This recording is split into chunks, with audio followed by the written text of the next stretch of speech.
In this session, we'll discuss two important transformer-based architectures, the BERT model and the generative model. Let's start with the generative model. A generative model predicts the next word in a sequence. For example, if the input is "I love," the model tries to guess what word should come next. These models are built using only the decoder part of the transformer architecture. In models like GPT-1, the input sequence is passed to the decoder, which applies masked self-attention to focus only on the words that have already appeared. Based on this information, it predicts the next word in the sequence.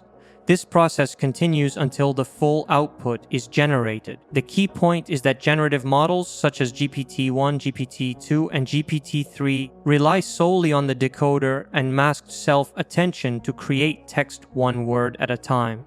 Now let's move to the BERT model, which is designed differently. BERT uses only the encoder component of the transformer. The input text is passed through multiple layers of self-attention within the encoder to understand the full context of each word. This approach allows BERT to analyze relationships between words in both directions, from left to right and right to left, making it highly effective for understanding meaning rather than generating text. While BERT focuses on representation and understanding, GPT focuses on generation.